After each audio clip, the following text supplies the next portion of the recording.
عارفين المشكله في ان انا بعمل ايه؟ بص تعالى كده قرب. باكل كنافه. الفكره مش ان انا باكل من الصينيه، ده عادي عادي، كنا بنعمل كده. المشكله بقى ان ايه؟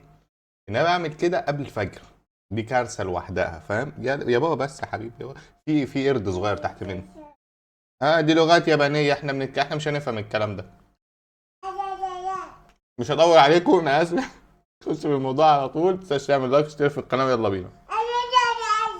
حاضر حاضر. كده عندكم في الصعيد اسمه صلاح والنمجة. ده كان شكل العيد زمان في مصر. النضارات الملونه. ده ايه ده؟ بس لا، ده كان كيس كاراتيه وجواه فلوس. ايوه، وده سناكس، ده عارفه. فرقع لوز، عارفه. دي ما اعرفهاش. الطياره اللي بتطير، ماشي. سلاسل. ليزر. دي لعبه مش فاكر اسمها، لوليتا. طياره تاني، ماشي. مسدس الميه. قد لا اكون، استنى، قد لا اكون اول من بارك لك. آه مش الكلام اللي بقى مش واضح، لو عارفينه قولوه.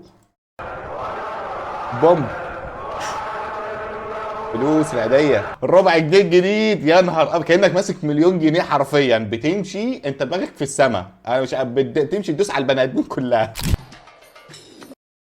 لا لا، انا بشوف الصور دي كتير ومش بصدق يا جدعان، والله والله ما بصدقها. الله اديله. يلا. ده احمد، ايه ده؟ تعمل ايه يا اسطى؟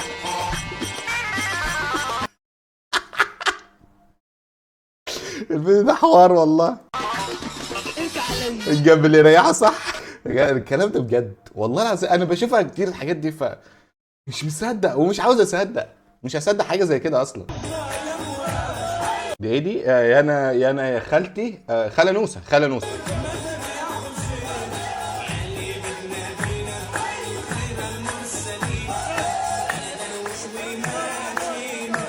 يا جدعان، انا ما بنشوفش الفقرات دي عندنا ليه؟ مش بقى، انا حاسس ان انا منعزل، انا في محافظه اخر الدنيا يا جماعه. ما أنا نفسي اشوف الحاجات دي عنده والله. بقى يوم العيد ده هو يا دوبك اول ساعه بشوفه. اول ساعه الصبح، وبعد كده ما بشوفش مخلوق تاني في الشارع، مش عارف ليه. العيد في مصر مختلف عن اي دوله ثانيه، ودول اشهر 4 عادات بيعملهم المصريين في عيد الفطر. رقم 1، الهدوم الجديده. دايما الاهالي بيشتروا للاطفال هدوم جديده للعيد علشان يحسوا ان هم شيك وجاهزين يحتفلوا بالعيد، لدرجه ان واحنا صغيرين كنا بننام والهدوم في حضننا من كتر الحماس لاول يوم العيد. رقم 2، ايوه تحضير فعلا. الكحك، ودي عاده موجوده من زمان في اغلب البيوت المصريه. بيحضروا كحك وبسكوت وبيتيفور، بتكون جزء من فرحه العيد لانها بتجمع كل افراد العيد. رقم 3، اكلات العيد. المصريين بياكلوا الاكلات اللي ما كانوش عارفين ياكلوها وقت رمضان، وده بيكون ليه ترتيب معين. يعني بعد صلاه العيد كحك لا، انا ليه عندي بياكلوا سمك وتونه. انا عندي كده، ما اعرفش هل في حد زيي ولا ايه الموضوع ده، انا ما اعرفش. شاي بلبن. وفي الغداء اساسي حاجه من الاثنين، يا طبق كشري كبير، او لو عايز تخاطر شويه فممكن تضرب رنجه او فسيخ اهو. وانت ونصيبك. رقم صح 4، كده. الزيارات والعيديه. بعد الصلاه بتبدا الزيارات ما بين القرايب والصحاب، والكبار بيدوا للاطفال عيديه عباره عن فلوس جديده. غالبا الامهات بتاخدها منك عشان تحوشها لك ومش بتشوفها تاني. انت بقى ايه اكبر عيديه خدت؟ انا اكبر، استنى، هو يقول ايه اكبر عيديه اخدتها؟ انا اكبر عيديه اخدتها كانت 50 جنيه من ستي. وده من بدري قوي، ده كان مبلغ كبير جدا يعني، مرتب. كان مرتب موظف ساعتها يا عم. السويسي. والله. ياسا بيقول بص، كاتب لحظة إدراك إن بقى 10 أيام على العيد وشكلي هحضره في مصر. يا الله، والله أنا هفرح لك، والله هفرح بجد.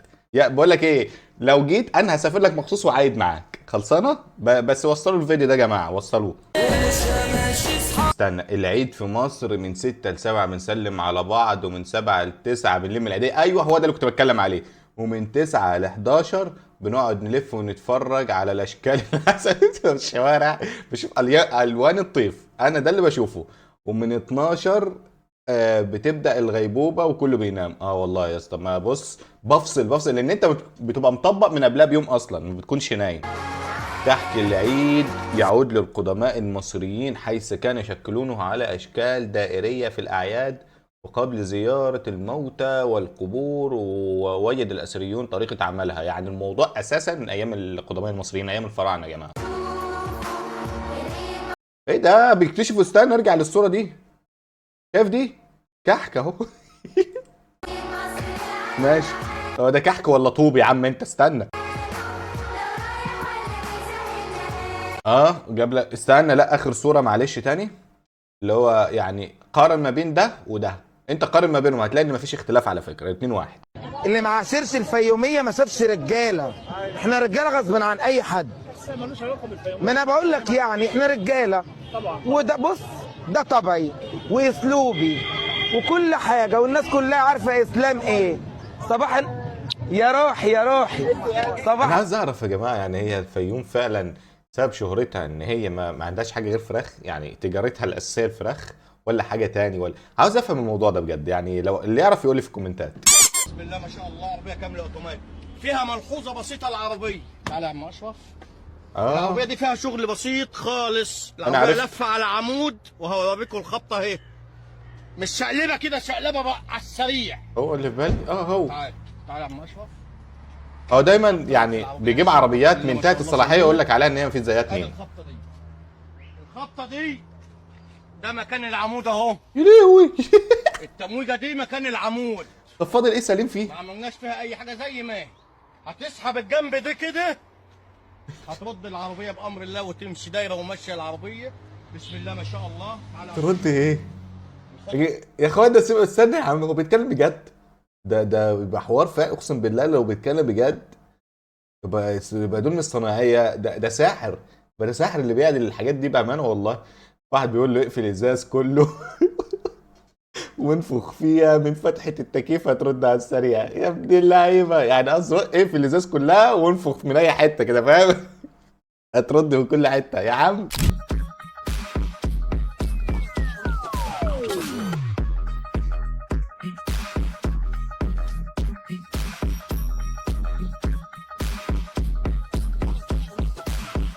ده فار؟ ده فار ده؟ لا يا جدعان اكيد نوع حيوان تاني. انا عندي واحد في المطبخ لو يلزمكم خدوه، ما عنديش مشاكل والله. محير امي بقى مرت الفار المطبخ كله، ما سايبش حاجه سليمه في المطبخ. جرسون جرسون ولا؟ جرسون تعال انت سعيد. اقنعكوا ازاي؟ ومعزي مش عمال اقول جرسون جرسون جرسون جرسون. ده بجد؟ انت اللي بتسعد. قوم حد مش انا اللي امر، انت بس شوف المدمزيل تشرب ايه الاول. ليدز فيرست. قوم مريح. اشرب بلاك ليبل بالصودا.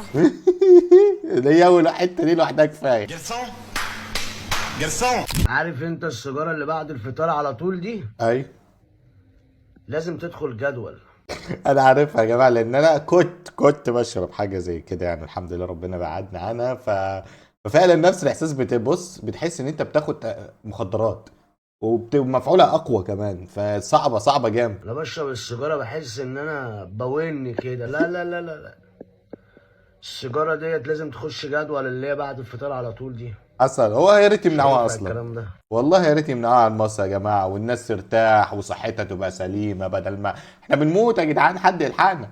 بصوا انا الفيديو ده ما شفتوش، في فيديوهات بتكلم عنها قبل ما اشوفها، بعد ما اشوفها، وفي فيديوهات لا، ده ما شفتوش قبل كده. فانا عارف ان في كارثه، فتعال نشوف. انت رحت ايطاليا من قبل يا حق علي؟ امال ايه؟ طبعا انا لفيت جميع الدول يا جماعه وانا قاعد على الكرسي بتاعي. ما اعرفش يقول لا خالص. والعلم عند الله، ما حدش يقول لي ازاي عشان ما نعرفش. وانا قاعد على الكرسي، حتى تلاقوني بتكلم ايطالي، سعودي، ياباني، هندي، فرنساوي، واعرف ناس من جميع العالم كلها. والعلم عند الله. العلم عند الله. هو اهم حاجه العلم عند الله. احلى حاجه ان هو ما يقولش لا ابدا. ما بصوا كميه فاتيه عنده في اللايف مش طبيعيه والله. الحق كده الحلاق جه يا جدعان. الحلاق جه. اهدوا يا جدعان. اهدوا يا جدعان. الحلاق يا جدعان. اهدوا يا جدعان. امن الحلاق يا جدعان. كله هيحلق، كله هيحلق يا جدعان. اهدوا بس. اهدوا يا جدعان. اهدوا يا جدعان. انت بتعمل ايه يالا من ورا؟ كله هيحلق يا جدعان، كله هيحلق. اللي عايز يحلق يجيب فيش وتشبيه واصل شهاده الميلاد وبطاقه ابوهم. ليه سيبها للكاشير هنا؟ ليه يا صلاه في عربيه؟ يا حبيبي هتقدم في شرطه مفيش حلاقه. يلا روح امشي. ابيض. طب والله العظيم هو ده اللي شايل همه فعلا. واديك شايف شعري، يعني شعر طويل وعاوز احلى، مش عارف والله اعمل ايه في الموضوع ده. يعني النهارده كام؟ 17. النهارده 17 في الشهر. العيد امتى؟ يا نهار ابيض. حاسس ان انا بعيد قوي يا جماعه. انا ما بعرفش النهارده ايه اصلا في ايام ربنا.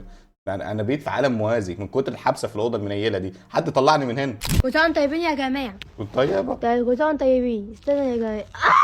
يا لهوي بس. يا جماعه.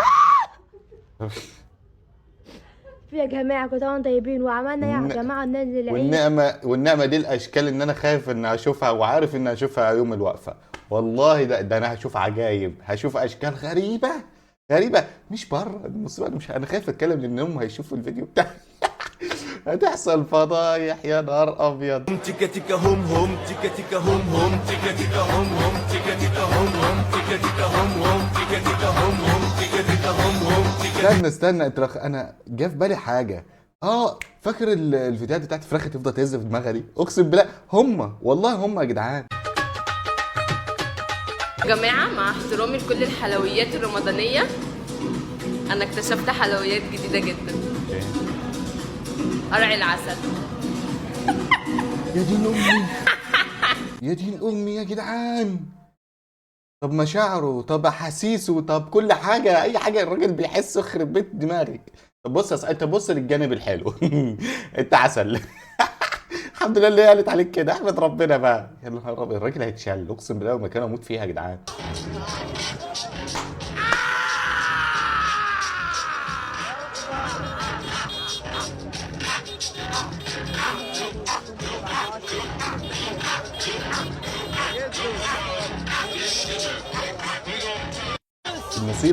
المصيبه انا برقص ليه؟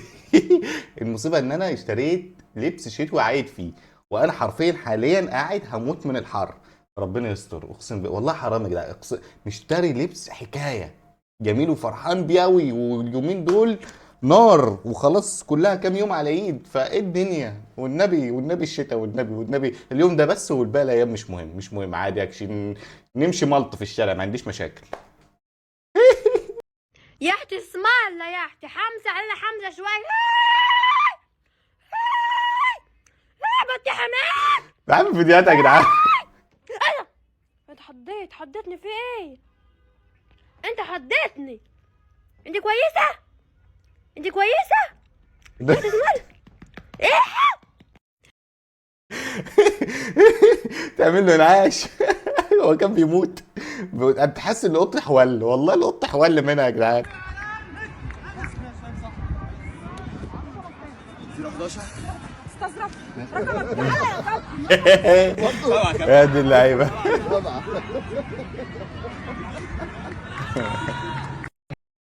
لا صايع يا اسطى اقسم بالله جامد، بس المفروض تطلع لك كنزار احمر. من اغرب الطقوس عندنا في مصر في ايام العيد اننا نروح نزور قرايبنا وبعدين نرجع بسرعة على البيت طيران علشان نسبقهم علشان هم جايين يزورونا. ايوه ليه الحركة الزبالة دي؟ حركة غريبة والله. والاغرب من ده كله اول ما نروح بيت عمي يدينا كل واحد 10 جنيه عيدية. ونلف هو نعمل معاه نفس القصة. الموضوع يخلص على كده؟ لا، ازاي عيال عمي يجوا عندنا وياخدوا ال10 جنيه اللي اداها لنا عمي؟ بحس ان احنا بنعمل تداول والله بجد. خد واديني، ما بص رايحة جاية. 10 جنيه دي تقعد تلف وبعد كده ترجع لصاحبها ولا كأنها شتيمة حتى. خد الأنقح بقى، نقعد نلف على محلات الهدوم ومحلات الكوتشات ونلف الدنيا كلها، والواحد يجيب له طقم وطقمين للعيد، وفي الآخر ننزل نروح نصلي نرجع ننام ال3 أيام ولا كأنهم كانوا بيكهربونا تحت بطاطنا مثلا الفترة اللي فاتت دي كلها. علشان كده لا ده إرهاق من رمضان يعني. وبفضل أول يوم وتاني يوم أحس إن أنا صايم، معرفش ليه، وببقى عطشان على طول وكل شويه اقول يا جماعه وانا صايم ولا ايه اللي بيحصل؟ ما كناش ننام. وفي حاجه كده مش عارف انا بس اللي بعملها ولا ناس كتير بتعملها، نقعد 3-4 ايام كده قبل العيد ما نستحماش علشان بقى ناخد حمية العيد او جلطة العيد، نخش بقى على الشعر. لو الشعر بتاعك وصل للارض ما تحلقهوش، لازم تحلق يوم الوقفه انا واديها بقى طوابير عند الحلاقين. لا يا عم انا هلحق، لا انا لازم اروح احلق يا جدعان، فاعذروني بقى. باي. وهنا تنتهي حلقاتنا، كفايه. كل سنه وانتم طيبين ورمضان كريم يا رب. اشوفكم في فيديو جديد ان شاء الله. ما تنساش تمنشن لي لو في اي حاجه عاوز نتكلم عليها. سلام.